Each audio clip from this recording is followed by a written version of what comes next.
네, 오늘도 주의 날을 맞이하여서 예수 그리스도의 몸된 교회를 찾으신 우리 사랑하는 성도 여러분들을 주님의 이름으로 축복합니다.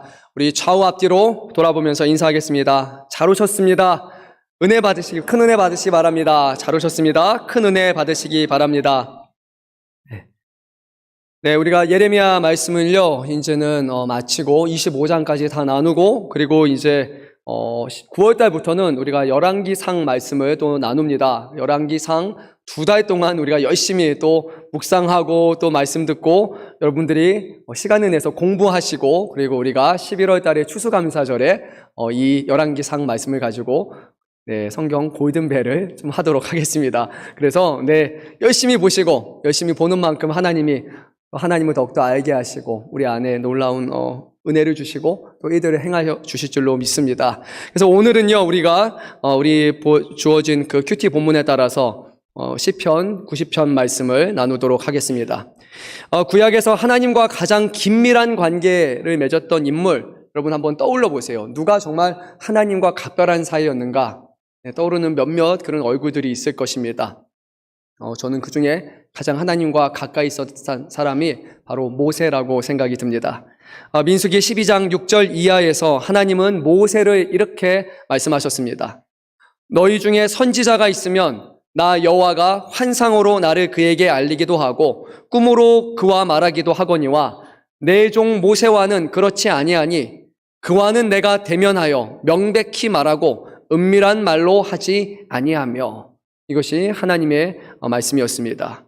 저는 이 말씀 중에요, 눈에 크게 와닿던 것이 하나가 있었는데 이것이었어요. 하나님이 모세를 이렇게 부르셨어요. 내 종 모세다 라고 부르셨어요. 오늘날 많은 목회자들이 저와 같은 사람들이 이렇게 말합니다. 나는 주님의 종입니다 라고 이렇게 말하며 살아갑니다. 주님의 종을 우리는 자처하죠. 그런데 하나님께서 직접 내 종이라고 그렇게 칭하시는 사람이 과연 몇이나 될까라고 생각해 보면 바로 모세 한 명이 유일한 것 같습니다. 모세는 그만큼 특별한 사람입니다. 그래서 오늘 시편을 보게 되면 말씀의 제일 위에 1절 위에 표제가 하나 붙어 있는데요, 표제에 이런 제목이 붙어 있습니다. 하나님의 사람 모세의 기도. 누구의 사람이라고요? 하나님의 사람 모세의 기도. 너무나 멋있지 않습니까? 하나님의 사람, 하나님의 종, 이것이 모세를 부르는 표현이었습니다. 성경을 통틀어 하나님의 사람은 모세 이외에 사무엘, 엘리야, 엘리사를 비롯한 몇 명의 선지자, 예언자들에게 주어지는 그런 특별한 호칭이라는 것을 우리가 기억하시기 바랍니다. 그렇다면 오늘 하나님의 사람이고 하나님의 종인 모세가 오늘 기록한 그 모세의 입을 통해서 하나님이 받으시는 이 시편은 얼마나 특별한지 우리가 한번 생각해 보길 원합니다. 모세는 이 시편 안에서 150편 안에서 오직 한 편의 시만을 기록하고 있기 때문에 이 시가 갖고 있는 특별함과 무게감이 분명히 있다고 생각합니다. 잠시 한번 머릿속으로 떠올려 볼까요? 오늘날 여러분 주변에 여러분들이 오랫동안 신앙생활을 해오면서 저 사람은 정말로 하나님의 사람인 것 같다, 또 하나님의 종이라 부르기에 정말 적합한 사람인 것 같다라는 그런 분 혹시 여러분 안에 떠오르시는 분 혹시 있습니까? 그런 목회자 또는 그런 평신도 사역자분들 혹시 떠오릅니까? 쉽게 떠오르지 않을 겁니다. 그렇게 하나님의 사람, 하나님의 종이라는 이름은 아무에게만 그렇게 붙일 수 있는 이름은 아니죠. 과연 누가 이 이름에 불릴 만한 사람인지 저도 감히 상상조차 할 수 없지만요, 누가 그런 사람인지 이렇게 말할 수 없지만, 그래서 제가 이거는 압니다. 하나님이 어떤 사람이 하나님의 종이 되기 원하시고 어떤 사람이 하나님의 사람이 되시기 원하는지 저는 너무나 잘 압니다. 그래서 여러분, 제가 가르쳐 드릴 테니까 한번 따라해 보시기 바랍니다. 하나님의 사람 한번 불러볼까요? 하나님의 사람. 여러분의 이름을 넣어주세요, 뒤에다가. 그래서 하나님의 사람 이희석, 하나님의 종 이희석. 제 이름 부르지 말고 여러분 이름 한번 불러서 한번 우리 해보겠습니다. 하나님의 사람 이희석, 하나님의 종 이희석. 하나님이 저와 여러분, 우리 모든 교회를 하나님의 종으로 삼기 원하시고 하나님의 특별한 사람으로 삼기 원하십니다. 우리는 하나님께서 자신의 영원하신 계획 속에서 저와 여러분을 하나님의 특별한 자녀로 삼으시고 주의 교회를 세우는 일에 부르셨음을 우리가 알고 또 믿으며 살아갑니다. 그리고 그러한 삶을 살아가는 것은 하나님의 사람이 될 때만 가능한 것입니다. 오늘 우리가 함께 시편 전체에 수록된 이 유일한 모세의 시를 함께 살펴보면서요, 왜 하나님께서 이 모세를 자신의 종이라고 부르셨는지, 오늘 이 시편에서는 그의 앞에 소제목에 하나님의 사람이라고 그를 부르고 있는지, 과연 그의 근간에는, 신앙의 근간에 무엇이 있는지 우리가 한번 생각해 보기 원하고요. 또한 그가 오늘 하나님 앞에 드리는 이 모세의 기도와 우리가 일상 가운데 하나님 앞에 하는 기도에는 어떠한 차이점이 있는지 한번 우리가 이것을 비교해 보면서 우리의 기도도 모세의 기도 같은 하나님이 받으실 만한 그런 합당한 기도로 다시 한번 변화될 수 있기를 간절히 소망합니다. 하나님께서 모세에게 주시는 거룩한 사명이 있었습니다. 바로 애굽의 노예가 되어서 하나님을 예배하지 못하고 있는 백성들을 이 애굽에서 인도하여 내어주셔서 하나님이 그들의 조상 아브라함에게 약속하신 젖과 꿀이 흐르는 가나안 땅에 들어가서 그곳에서 하나님을 예배하고 섬기는 제사장 나라가 되게 하는 것, 하나님이 이것을 위해서 모세를 택하시고 부르셨습니다. 이 이스라엘 백성은 이제 출애굽을 하게 되고 홍해를 건너갔고 그 다음에 가나안 땅을 우회하여서 가데스 바냐, 이제 가나안 땅 직전에 도착하게 됩니다. 그리고 가나안 땅 정복에 앞서서 젊은 정탐꾼 12명을 보내죠. 그들이 먼저 가서 하나님이 약속하시는 이 축복의 땅이 얼마나 아름다운 땅인지를 먼저 보게 했습니다. 그리고 그 땅은 정말로 하나님이 약속하신 것처럼 모든 것이 풍족한 그런 땅이었습니다. 더 이상 이스라엘 백성은 광야에서 떠돌 필요도 없고 유목민이 되어서 그렇게 살아갈 필요가 없고 이제는 한 곳에 정착하고 거기서 경작을 할 수 있는 모든 조건을 갖춘 땅이 바로 젖과 꿀이 흐르는 가나안 땅이었습니다. 그리고 그 약속하신 땅에서 이제 이스라엘 백성은 수고하고 땀을 흘리게 될 것이고 거기서 결국 소산을 얻게 될 것이고 소산을 가지고 하나님 앞에 예배를 드리고 감사할 수 있는 그런 모든 것이 갖춰진 최적의 환경의 자리가 바로 이 가나안 땅이었죠. 이제 이스라엘 백성에게 남은 것은 한 가지였습니다. 하나님의 신실하신 약속을 붙들고 이 땅에 들어가서 하나님이 예배하시는 그 승리에 동참하기만 하면 되는 것이었습니다. 왜냐하면 이스라엘 백성이 마주하게 될 이 전쟁은 혈과 육의 싸움이 아니라 죄악으로 타락한 가나안 땅의 거짓 신들을 향한 하나님의 심판이었기 때문에 그들은 그 자리에 믿음으로 나아가면 되는 것이었습니다. 하지만 정탐꾼 중에 2사람, 여호수아 갈렙을 제외한 나머지 사람들은 믿음의 눈으로 그 땅을 바라본 것이 아니라 육신의 눈으로 이 땅을 바라보게 되었고 그곳에 있는 거인들과 힘 있는 사람들을 바라보며 우리를 하나님이 사지로 몰아간다고 오히려 그렇게 말을 합니다. 결국 가나안 땅에 있는 사람들을 두려워한 나머지 가나안 땅에 들어가는 것을 거부하고 말았습니다. 즉 하나님께서 시내산에서 여호와 하나님과 이스라엘이 맺은 그 거룩한 언약이 이제 깨어지고 만 거죠. 여호와께서 이스라엘 하나님이 되어서 이스라엘을 붙들어 주시고 그들에게 복을 내어 주시고 또한 이스라엘 백성은 하나님의 거룩한 백성이 되어서 하나님이 주시는 율법과 그 말씀에 순종하며 살아가는 것, 이것이 바로 하나님이 시내산에서 맺으신 이 언약의 핵심입니다. 그런데 이스라엘은 가나안 땅으로 들어가라는 그 하나님의 말씀에 불순종하였고 그 자리에서 여호와 하나님을 자신의 신으로 인정하지 않기로 그들이 결심을 합니다. 하나님은 그들을 향해 심판을 하시겠다고 말씀하셨지만 하나님은 이 하나님의 종인 모세의 간곡한 중보 기도를 들으시고 그 마음을 돌이키시사 그들을 그곳에서 심판하신 것이 아니라 다만 이제는 40여 년의 가나안의 광야를 통해서 1세대가 죽게 될 것이고 믿음의 2세대들을 훈련시키셔서 그들을 통해 다시 한번 가나안 땅을 들어갈 수 있도록 모든 환경을 주님이 열어주십니다. 그리고 성경은 이스라엘의 광야의 38년의 시간에 대해서 침묵합니다. 그런데 우리는 이 삶이 순탄하지 않을 것이라는 것을 이미 예상할 수 있습니다.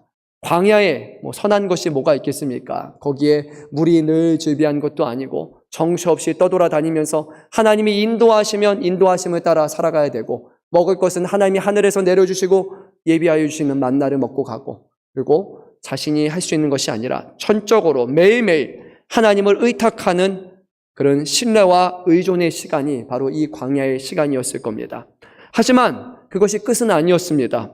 하나님께서 약속하신 기간이 끝나게 되면 하나님이 가나안 땅을 그들에게 주실 것이라는 그 약속을 붙들고 사는 그런 희망 어린 삶, 이 두 가지가 그들의 삶 가운데 공존했을 것입니다.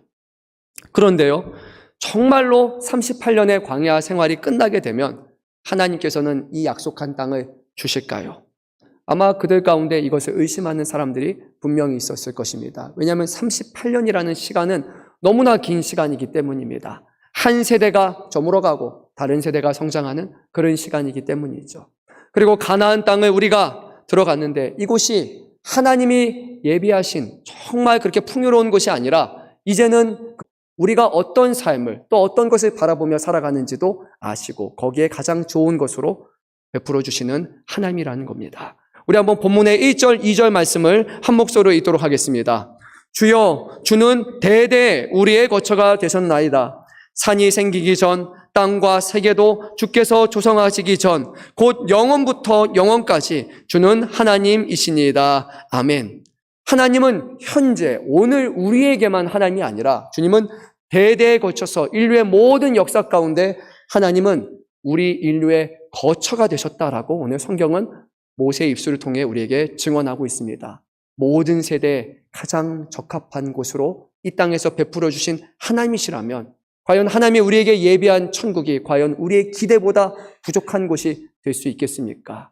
모든 것, 우리가 보는 것 이상의 것을 하나님은 늘 예비하셨을 것입니다. 방금 우리가 읽은 이 두 구절은요, 그 중에 강조점은 크게 두 가지입니다. 하나님께서 우리의 거처시라는 것이에요. 하나님이 거처시기 때문에 하나님이 떠난 거처는 존재할 수 없다는 것이고, 다른 하나는 하나님은 영원하시다는 것입니다. 2021년 12월 25일이 무슨 날이었죠? 우리 믿는 사람들은 머릿속에 떠오르는 게 하나 있을 거예요. 성탄절이잖아요. 그렇죠? 크리스마스라고 떠올릴 겁니다. 근데 믿지 않는 다른 사람들, 믿는 사람도 포함해서요, 이날은 좀 다른 사람들에게 특별한 날이었어요. 특별히 천문학자들에게는 기념비적인 그런 날이었습니다. 제임스 웹 우주 만환경이 우주로 쏘아진 날이었습니다. 아마 이 자리에 관심이 없는 분들이 더 많으실 거라고 생각이 들어요. 1990년에 먼저 우주로 쏘아 올린 허블 우주 만환경이라는 게 있는데, 이 우주 만환경을 대체해서 미국 항공우주국, 우리가 나사로 알고 있는 항공우주국과 유럽우주국, 그리고 캐나다 우주국이 1996년부터 개발을 해서 2021년에 드디어 발사한 우주 만환경이 바로 이 제임스 웹 우주 만환경입니다. 무려 25년이라는 기간 동안에 수많은 과학자들이 여기에 투입이 되었고 13조 원이 투자된 천문학 사상 최대의 프로젝트로 알려져 있습니다. 이 우주 만환경을 만든 목적이 무엇인가 하니 두 가지라고 그렇게 합니다. 하나는 우주의 탄생과 빅뱅 이후의 진화 과정에 대한 연구를 위해서, 그리고 두 번째는 외계 행성의 생명체 존재 가능성을 탐색하는 것이라고 말합니다. 생소하니까 다시 한번 말씀드릴게요. 우주 탄생과 빅뱅 이후의 진화 과정을 연구하기 위해서, 그리고 외계 행성의 생명체 존재 가능성을 탐색하기 위해서 무려 20년이 넘도록 그 많은 돈을 투자해서 이 우주선을 만들었고, 그리고 성공적으로 이 우주 만환경이 이제 우주로 이제 발사됩니다. 오늘날 현대 많은 과학자들은요, 우주의 모든 기원의 시작점에 대해서 이렇게 말합니다. 에너지가 한 점에 모여 있다가, 그리고 이 에너지가 폭발하게 되어서, 그리고 지금 우리의 우주가 상당히 시간을 거쳐서 만들어졌다고 말합니다. 그리고 이것이 언제 일어났는가 하니 137억 9,900만 년 전, 플러스 마이너스 오차 범위 내에서 210만 년이 오차 범위라고 말합니다. 그때 어마어마한 폭발이 일으켜서 우주가 만들어졌다라고 그렇게 말합니다. 물론 우리가 빅뱅이라고 부르는 이것은요, 우주의 기원에 대해서 말할 뿐 그 근간이 되는 그 에너지원에 대해서는 대답해 줄 수 없어요. 과학자들은 이것은 자신들의 영역이 아니라고 말합니다. 그러나 빅뱅 가설을 통해서 우리가 추론할 수 있는 것이 몇 가지가 있는데요, 특히 믿는 사람들에게 있어서는 중요한 의미를 갖습니다. 즉, 오늘날 존재하는 모든 물질은 처음부터 이 상태로 존재한 것이 아니라 특정 시간에 창조가 되었다는 것입니다. 우리의 지구는 처음부터 지구의 모습으로 보인 것이 아니라 이것이 아무것도 없던 곳에서 이렇게 창조된 특정한 시간이 있었다는 거예요. 또한 우리가 속한 이 지구, 그리고 이 지구보다 더 큰 이 우주 또한 그 모든 것에 시작점이 있었다라는 것을 의미합니다. 과학자들은 그것을 빅뱅, 곧 대폭발이라고 부를 뿐입니다. 그런데 오늘 성경 말씀에서 1절 말씀에서 성경은 우리에게 이렇게 말씀합니다. 주님은 대대로 우리의 거처가 되셨습니다 라고 증언을 합니다. 즉 아무것도 없는 무라는 공간에, 거처가 없는 그 공간에 그 거처를 만드신 분이 바로 하나님이시다라고 그렇게 말을 합니다. 그리고 주님은 이것을 대대로 행하셨다라고 오늘 성경은 우리에게 말씀합니다. 우주의 기원에 대한 과학자들의 이런 탐구는요, 우리로 하여금 영원이라는 그 시간에 대해서 조금 더 생각할 수 있는 그런 기회를 제공합니다. 여러분, 영원이 얼마만큼의 길지라고 생각해 보신 적 있습니까? 그냥 우리는 막연하게 영원부터 영원까지라는 영원이라는 표현을 씁니다. 근데 여러분이 생각하는 영원은 얼마입니까? 저는요, 그냥 생각해 보면 뭐 한 1000만 년? 뭐 그 정도면 영원일까요? 제가 생각하는 기준이 너무 어려운 것 같아요. 왜냐하면 우리 인간은요, 70년, 80년, 기껏 살아야 100년이고, 우리 인간의 역사에 봐야 수천 년밖에 안 되는데 근데 우리가 그 이상을 생각할 수 있겠습니까? 근데 과학자들은 이 빅뱅 이론을 통해서 이 영원이라는 시간에 대해서 최소치를 이렇게 말하고 있어요. 최소치인 거예요. 절대치가 아니라 137억 9,900만 년. 플러스 마이너스 210만 년이라고 말합니다. 우리가 생각하는 것보다 훨씬 더 긴 시간이 바로 이 영원이라는 거예요. 여러분 137억 9,900만 년을 산다고 생각해 보십시오. 네, 최소치. 영원은 이 정도 여러분이 사는 겁니다. 근데 오늘 성경은 우리에게 말합니다. 우리의 연수는 70이요, 강건함은 80이 불과합니다. 유한한 시간에 사는 우리가 어찌 영원이라는 시간을 막연히 이해할 수 있겠습니까? 1000년, 만년이라는 시간도 정말로 한없이 길잖아요. 때로는 하루도 너무나 길어가지고 와 진짜 길다라고 생각하는 게 우리의 인생인데 137억 9,900만 년이라는 숫자가 우리나 가히 상상이나 할 수 있겠습니까? 근데 오늘 성경은 우리에게 이렇게 말씀을 합니다. 하나님은 대대 우리의 거처가 되시며 지구의 시작 이전부터 하나님은 계셨고 우리의 지구의 시작부터 존재하리라고 여겨지는 산과 땅과 세계가 존재하기 전부터 하나님은 영원히 살아계신다는 거예요. 뿐만 아니라 이 광활한 우주조차 그 시작점 이전에 하나님은 이미 존재하시고 그 모든 것을 존재하고 가능케 하시는 분이 우리 하나님이시라고 말합니다. 또 한편으로는 이런 생각이 듭니다. 영원이라는 시간이 너무나 긴 시간이어서요. 우리가 영원이라는 시간을 어떻게 살까? 그런 생각을 해봤어요. 가령 생각해 보세요. 천국에 가서 우리가 하나님을 만나는 거예요. 좋아요. 드디어 주님을 만납니다. 하고 싶은 말도 참 많았을 거예요. 주님 막 이런 것도 얘기하고 기쁘고 즐겁습니다. 하루가 지났어요. 그리고 나서 또 하루가 지나요. 또 하루가 지나요. 1년이 지나요. 그리고 나서 영원이라는 시간이 우리에게 주어진다고 생각해 보십시오. 대략적으로 우리가 빅뱅이라는 숫자를 대입하게 되면 여러분에게 앞으로 137억 9,900만 년이 천국의 삶에서 남았다고 생각해 보세요. 여러분은 와 내가 정말 이렇게 오래 사니까 좋다라고 생각하십니까? 아니면 너무 길어. 내가 그렇게 살아야 돼? 그게 정말 축복이 맞아? 라는 그런 생각이 드십니까? 영원이라는 시간은 우리가 쉽게 이렇게 생각하고 판단할 수 있는 그런 시간이 아닙니다. 벌써 생각만 해도 힘드신 분들이 이 자리에 계실 수도 있습니다. 그래서요, 저는 그런 생각이 들었어요. 하나님 정말 이거 영원히 축복입니까? 한번 생각을 해봤습니다. 근데 하나님은요, 오늘 그렇다라고 우리가 그 영원이라는 시간에 대해서 걱정할 필요가 없다라고 이렇게 말씀하십니다. 우리 한번 본문의 4절 말씀 한 목소리로 읽도록 하겠습니다. 주의 목전에는 1000년이 지나간 어제 같으며 밤의 한순간 같을 뿐임이니이다. 아멘. 오늘 말씀은 하나님의 시간 개념과 우리의 시간 개념이 다르다고 말씀하세요. 우리에게는 1000년인데요. 하나님의 눈앞에서는 그것이 그냥 어제같이 생생한 시간이라고 말씀을 합니다.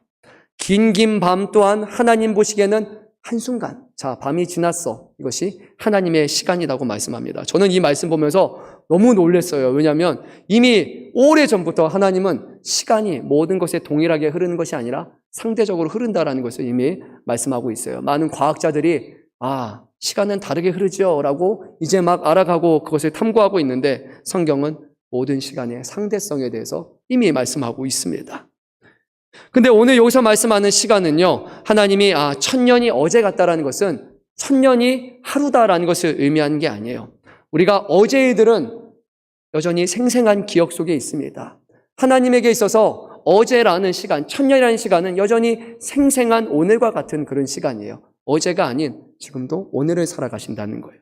다른 말로 하면요, 하나님께 있어서는요, 시간이 과거와 현재와 미래로 구분되어 있지 않다는 것을 의미합니다. 이 시간의 개념은 창조된 우리에게만 주어진 시간이에요. 하나님은 처음부터 시간에 구애되지 않는 하나님이셨기 때문에 과거, 현재, 미래, 영원이라는 것이 하나님에게는 시간이 무의미하지만 우리는 존재하지 않았던 것에서 어느 시점에 존재했기 때문에 그 시점을 기점으로 과거와 현재와 미래가 나눠지는 거예요. 다른 말로 하면 우리가 마지막에 하나님이 만나는 그 순간, 주님의 나라와 영원한 시간에 우리가 함께 동참하는 우리의 시간의 개념은 어제, 그저께, 10년 전, 100년 전, 1억만 년 전이라는 시간이 아니라 늘 생생한 오늘을 살아가는 시간이 바로 우리에게 주어지는 삶이라고 말하고 있습니다. 기대가 되지 않습니까? 너무 오래 지났어가 아니라 늘 새롭고 늘 오늘과 같은 하나님의 시간대, 우리 인간이 그 시간대에 편입된다는 것, 그것이 바로 하나님이 우리에게 허락하신 영생이라는 놀라운 축복입니다. 영생은 단순히 우리가 그냥 오래 사는 것이 아닙니다. 피조물이 창조자의 시간을 공유하는 것이 바로 영생입니다. 오늘날 많은 과학자들의 주된 관심사는 외계 행성의 생명체 존재 여부입니다. 지구 바깥에도 우리와 같은 고등 생명체가 존재할까? 많은 사람들이, 많은 과학자들이 오랫동안 궁금해해 왔습니다. 처음에 지구가 끝이 아니라 지구 너머 별과 달과 해가 있다는 것을 깨닫게 되고, 그리고 그 지구 바깥을 이제는 나아가게 되고, 우주를 기점으로 우리 지구를 보니까 너무나 작다라는 것, 우주의 지구는 점 하나 같은 그렇게 작은 행성에 불과하다는 것을 비로소 과학자들이 깨닫게 되죠. 그리고 상상합니다. 이 광활한 우주에 그러면 얼마나 많은 행성 중에 지구와 같이 사람들이 살만한 그런 행성들이 있을까라고 말입니다. 확률적으로 보면 있는 게 너무나 당연하지 않습니까? 우주는 너무나 광활하기 때문이에요. 행성과 항성을 합치면 우리가 거하는 은하계라고 불리는 이 밀키웨이 안에만 대략 3억 2천 개에서 4억 개에 해당하는 그 어마어마한 행성과 항성이 우리의 은하계에만 있다면 이 우주는 은하계가 어마어마하게 많다 보니까 그 안에 존재하는 행성과 항성은 우리의 숫자 개념으로 가히 상상할 수 없을 만큼 어마어마한 행성과 항성이 존재하기 때문이죠. 그러면 그 가운데 우리와 같은 고등 그런 생명체가 왜 없을까요? 물론 내 가정일 뿐입니다. 어쩌면 우리와 같은 그런 문명을 구축하고 있는 그런 고등 생명체가 있을 수도 있습니다.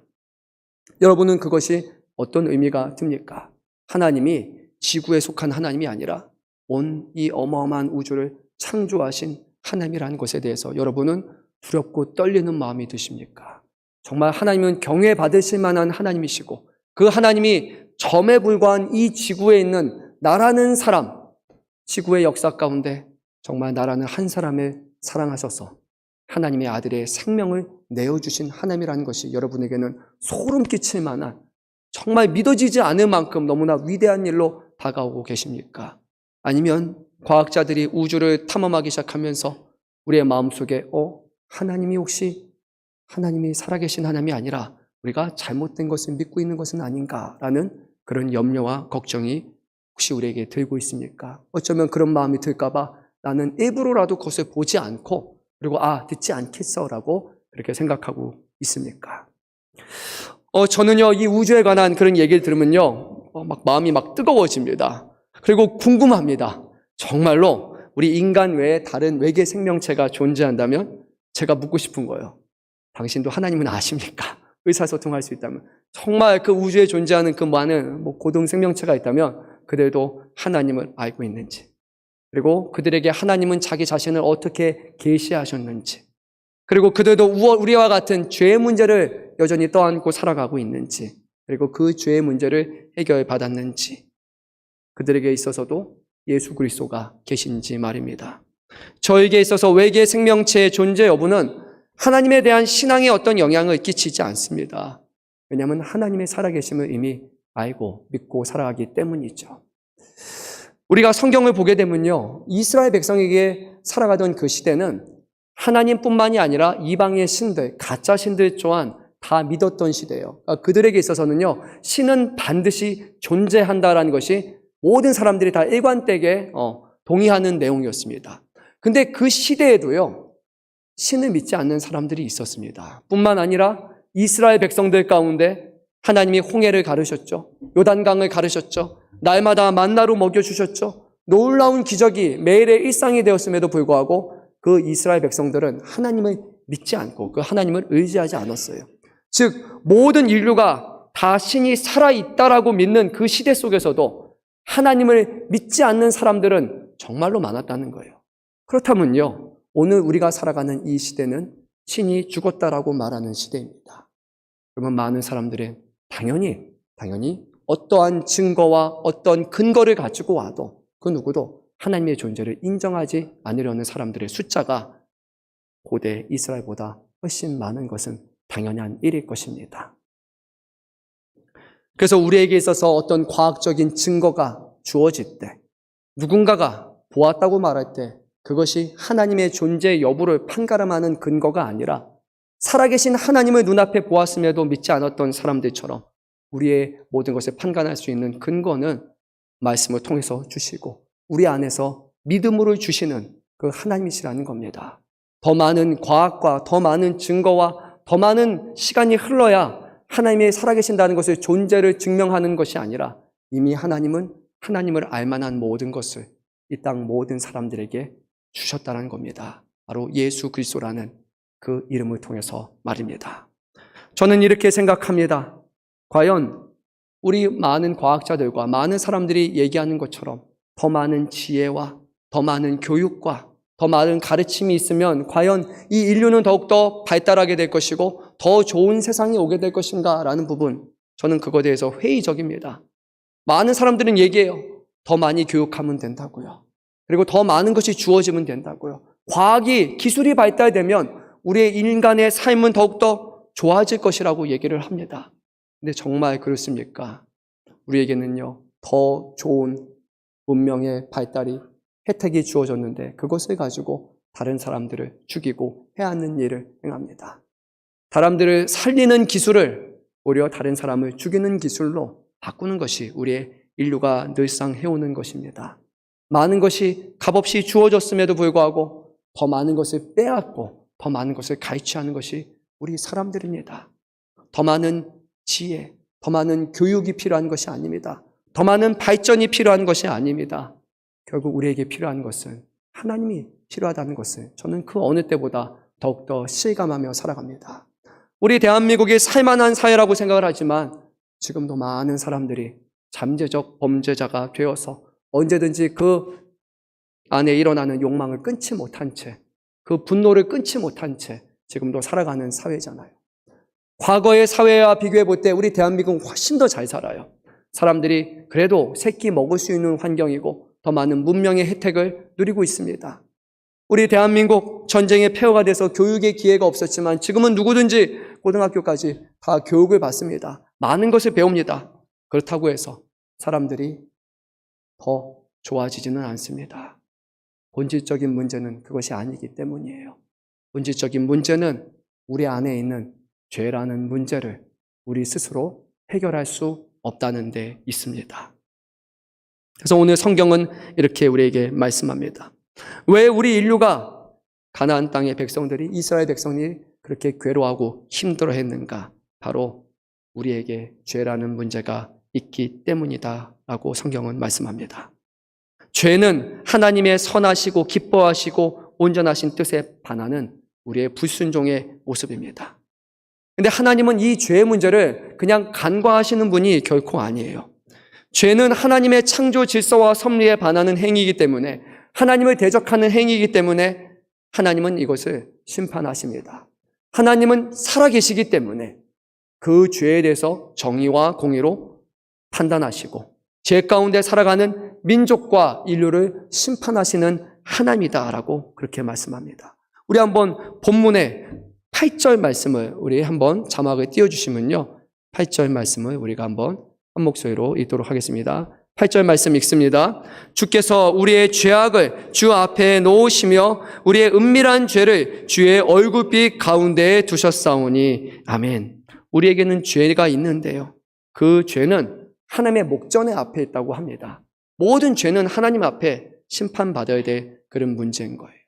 근데 우리는 이 죄를 숨깁니다. 우리의 마음에 어떤 악한 생각과 악한 마음 잘 숨기고 검거되지만 않으면, 누구에게 고발 조치를 당하지만 않으면 유죄 판결 났기 전까지 모든 사람들은 무죄라고 그렇게 말하잖아요. 하지만 하나님은 마음의 은밀한 죄까지도 하나하나 감찰하시고 죄라고 말씀하십니다. 모세는 이스라엘 백성이 이 온전한 거처를 누리지 못하는 이유는 다른 것이 아니라 이스라엘이 하나님 앞에 죄를 범했기 때문에 누리지 못하고 있으며, 오직 하나님의 뜻 안에 거하는 사람만이 하나님이 우리에게 예비하신 이 거처에서 영원한 안식을 누릴 수 있다고 합니다. 그리고 우리에게 약속된 그 거처는 땅에 넘어 있는 하늘의 나라, 죄가 없는 곳이죠. 여러분, 죄는 우리에게 치명적인 것입니다. 여러분, 이것을 믿으십니까? 죄가 믿는 사람들에게도 아주 치명적인 것입니다. 예수 그리스도를 믿는 우리들은요, 예수께서 십자가에 흘리신 보혈로 말미암아 우리의 모든 죄의 문제가 해결되었고 그 죄에 대한 값이 다 치루어졌다는 것을 믿습니다.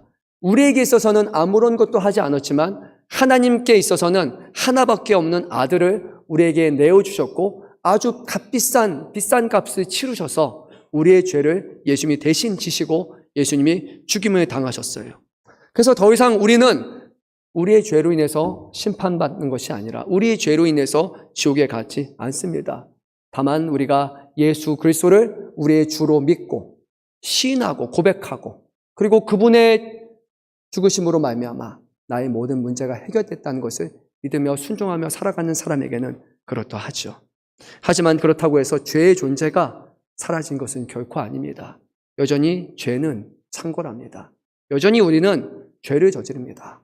마음속으로 그리고 손과 발로써 우리는 죄를 저지릅니다. 죄의 문제는 아담과 하와에게 명백하게 드러났습니다. 죄를 저지르면요, 하나님과의 관계가 불편해집니다. 소원해집니다. 죄의 문제를 가지고 하나님 앞에 대면할 수가 없어요. 죄를 저지른 사람은 어딘가에 숨을 수밖에 없습니다. 우리에게, 믿는 사람에게도 여전히 죄가 있다면요, 우리가 죄를 범하고 있다면 그 죄로 인해서 하나님 앞에 기도하기가 불편해지고 하나님 앞에 예배하러 나오기가 불편해집니다. 하나님과 관계 맺는 것이 불편해집니다. 심지어 내가 이것이 죄라는 것을 아는데도 불구하고 이 죄의 문제를 해결하지 못하고 내려놓지 못하고 하나님 앞에 여전히 들고 나오면요, 그만큼 우리의 영혼은 죽어갑니다. 하나님과의 관계는 피폐해져 가기 시작합니다. 하나님이 살아계시지 않으셔서가 아니에요. 하나님의 사랑이 없으셔서가 아니에요. 우리가 우리의 죄를 여전히 하나님 앞에 들고 나오지 않기 때문입니다. 죄가 있는데 죄가 없다고 우리는 말할 뿐입니다. 주님은 우리에게 이렇게 말씀하십니다. 우리의 몸을 하나님의 거룩한 산 제사로 드리라. 우리의 육체의 소유권을 우리가 주장할 것이 아니라 주님의 것이라고. 하나님의 선하시고 기뻐하시고 온전하신 뜻을 분별하여 하나님의 뜻을 위해 우리의 육신을 거룩한 산 제사로 내어주어라. 그럴 때만 우리가 자유함을 누릴 수 있다고 말합니다. 짧은 인생을 수고와 슬픔으로 우리가 살아가고 염려하며 힘겨워하는 인생이 아니라 오직 주 안에서 자유함과 기쁨을 누리기 위해서는 죄의 문제를 들고 날마다 하나님 앞에 나와야 합니다. 우리 한번 본문의 13절, 14절 말씀을 한 목소리로 읽도록 하겠습니다. 여호와여 돌아오소서. 언제까지니까 주의 종들을 불쌍히 여기소서. 아침에 주의 인자하심이 우리를 만족하게 하사 우리를 일생 동안 즐겁고 기쁘게 하소서. 오늘 말씀을 끝마치면서요, 모세는 하나님 앞에 3가지 기도를 합니다. 그리고 그 전에 먼저 하나님 앞에 하나님은 영원하시고 우리는 70, 80에 불과한 그런 유한한 존재라는 것을 그는 고백을 했고, 우리 유한한 존재들이 하나님 안에서 기뻐하며 즐거워하며 살아가기 위해서 필요한 것이 3가지가 있다라고 지금 하나님 앞에 간구합니다. 첫 번째는 이것입니다. 하나님께서 우리를 불쌍히 여기시고 그래서 우리와 함께 있어 달라는 겁니다. 하나님을 떠난 우리는 즐거워할 수 없고 하나님을 떠난 우리는 만족할 수 없고 하나님을 떠난 우리는 끊임없이 욕심과 욕망으로 살아갈 수밖에 없다는 고백이에요. 우리에게 많은 것이 주어져도 그것으로 우리는 기뻐하고 즐거워하지 못해요. 더 많은 것을 가져야 됩니다. 비록 가정이지만요. 우리가 만약에 돈이 많다고 하면요. 그렇다고 해서 우리가 걱정이 없겠습니까? 돈이 많은데 원래는 생각지도 않았어요. 돈이 너무 많아졌어요. 정말 이 집을 이제 살 수 있었어요. 근데 돈이 많아지니까 이 집보다 다른 집이 사귀고 싶어 하는 거예요. 우리의 생각이 점점 욕심으로 가득 차기 시작하는 거예요. 돈이 없으면 돈이 없는 대로 우리는 마음이 불편해지죠. 자녀가 없을 때는 자녀 달라고 하나님 앞에 기도하다가 자녀가 생기면 자녀 때문에 우리는 하나님 앞에 힘들다고 얘기를 합니다. 모든 일에 있어서 하나님을 떠난 우리, 하나님 안에서 만족하지 우리는 만족할 수 없다는 것을 기억을 해야 됩니다. 하나님이 우리와 함께 하실 때 비로소 우리는 욕심과 탐심을 잠시 내려놓고 주님 주신 것이 족하다라고 고백하며 살아갈 수 있습니다. 모세는 또한 이렇게 고백합니다. 죄악으로 물든 어두운 밤이 지남과 같이 하나님의 임재하심 속에서 우리가 아침마다 하나님의 인자하신 사랑을 맛보게 하여 주시고 하나님의 인자하신 사랑 안에서 우리가 평생을 즐거워하며 살아가게 하여 주옵소서라고 말했습니다.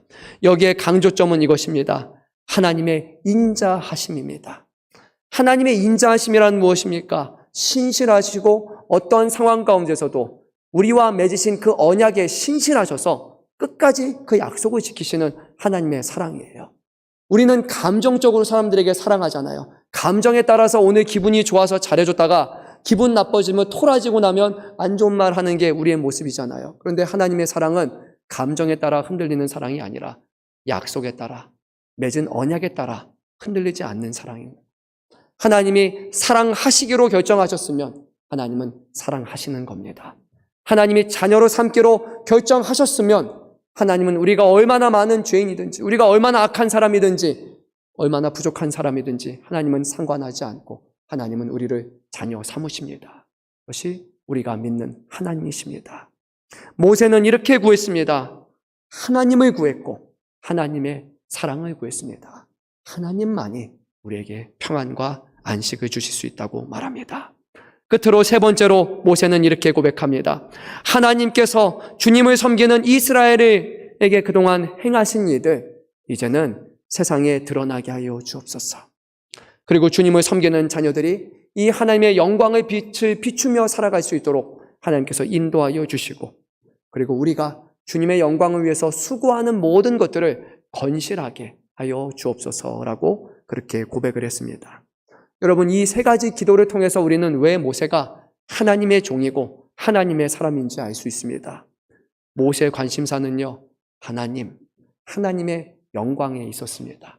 하나님을 떠난 기쁨도 없고 하나님을 떠난 자유함도 없고 하나님을 떠난 어떤 것도 존재하지 않고 하나님만이 우리에게 안식이라고 그는 고백했습니다. 사랑하는 성도 여러분, 우리가 기억해야 될 것이 하나 있습니다. 하나님은 영원하시지만 우리는 이 땅에서 유한한 존재입니다. 우리의 인류의 기나긴 역사 또한 하나님의 기준으로 보면 어제와 같은 그런 찰나의 시간일 뿐입니다. 근데 그 하나님 앞에 혹시 우리가 교만하고 있지는 않습니까?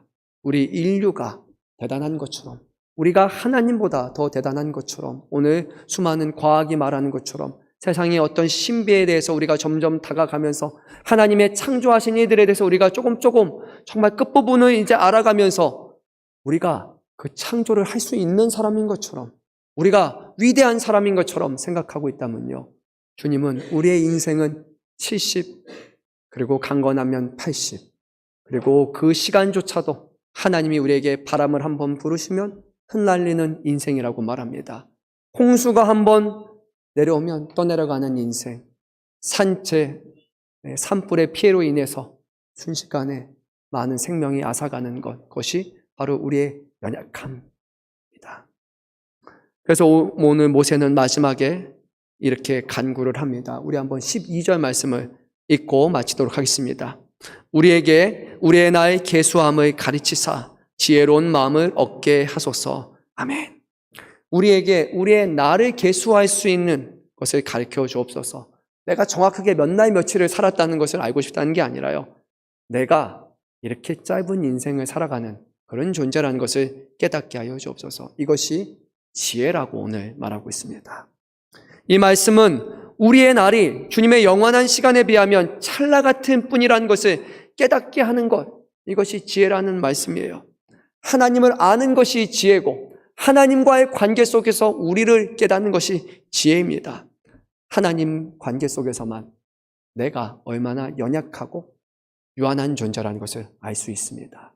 하지만 그 유한한 존재를 영원한 존재로 바꾸시는 그 하나님의 사랑이 우리에게 임하였기 때문에 우리는 그 사랑에 탐복하며 살아갈 뿐입니다. 여러분께 한 가지 부탁을 드립니다. 여러분의 저도 포함이 되겠습니다. 정말 짧은 인생이에요. 오늘 살고 내일 어떻게 알 수 없는 것이 우리의 인생입니다. 얼마 전에 일이었지만 저도 들었는데 어떤 젊은 분이 이제 자기 하는 일을 놓고 열심히 이제 스타트업을 하기 위해서 많은 곳에 이제 도움도 받고 그래서 이제 시작을 하려고 했습니다. 그래서 막 정말 최선을 다한 거예요. 그래서 이제 시작만 하면 뭔가 좀 희망찬 미래가 펼쳐져 있는 것 같고 이제 꽃을 피우는 것 같은 그런 시기였는데 그분이 열심히 준비하다가 다음 날에 일어나지 못했다고 그렇게 들었어요. 우리의 인생은 그렇습니다. 뭔가 될 것 같고 뭔가 큰 일이 될 것 같고 잘 풀릴 것 같은 그 시점에서도 한순간에 사그러들 수 있는 게 바로 연약한 우리라는 것이에요. 그러니까요, 오늘은요, 우리는 지금 우리의 인생에 대해서 하나님 앞에 먼저 감사해야 돼요. 살아있다라는 것 자체가 날마다 우리에게는 감사 제목이 되어야 됩니다. 하루에 눈을 뜨면 제일 먼저 하시는 것, 하나님 감사하십시오. 살아있어서. 여러분의 배우자를 보면서 감사하십시오. 하나님 살게 해주셔서 감사합니다. 자녀들을 보면서 감사하십시오. 뉴스에 나오는 피해자가 내 자식이 아니라는 사실에 대해서 하나님 앞에 너무나 감사하십시오. 하루에 수백만의 사람들이 지금도 세계 곳곳에서 죽어가는 사람들이 얼마나 많습니까? 근데 내가 그 죽은 사람이 아니라는 것에 대해서 우리는 감사하시길 바랍니다. 그리고 이 짧은 인생 동안 허망하게 헛된 삶을 살아가지 마십시오. 썩어질 것을 위해서, 사라질 것을 위해서, 여러분에게 더 고단하게 만들고 더 힘들게 하는 일을 위해서 여러분들이 살아가지 마십시오. 그리고 이 짧은 인생 살아갈 때 사람들이 미워하지 마십시오. 사람들에게 불평하지 마십시오. 어떤 어르신이 말합니다. 사람들이 사랑하기에도 짧은 인생이라고 말합니다. 누군가에게 사랑을 베풀고 누군가에게 좋은 덕담을 해주고 알지 못하고 좀 힘들어하는 사람들 돕고 세워주기에도 너무나 짧은 인생이지 않습니까? 70, 80이라는 길지 않은 인생입니다. 근데 그 인생을 왜 다른 사람들이 미워하는데 불평하는데 허비하고 있습니까? 그래서 주님은 우리에게 말씀하십니다. 서로 사랑하라고 말입니다. 우리의 남겨진 모든 인생, 먼저는 여러분의 주변의 가족분들 오늘 더 많이 사랑하십시오. 그 어느 때보다 뜨겁게 사랑하십시오. 하루하루 살아있어서 감사하다고, 내가 살아있어서, 가족이 살아있어서 감사하다고 그렇게 고백하며 더 많이 사랑하시기 바랍니다. 그리고 더 나아가서 가장 중요한 것, 우리의 모든 사랑은 감정에 의해서 흔들릴 수밖에 없기 때문에 먼저는 우리가 하나님을 사랑하고 그 사랑 안에서 끝까지 서로를 사랑할 수 있는 그런 사랑의 마음을 더해달라고 주님 앞에 오늘 우리가 고백하시고, 그리고 하나님이 이 땅 잘 살아간 사람들에게 예비하신 가장 좋은 천국을 소망하시며 그곳에 주님과 함께 가장 큰 기쁨을 누리는 저와 여러분 되시기를 주님의 이름으로 축원합니다. 오늘 제가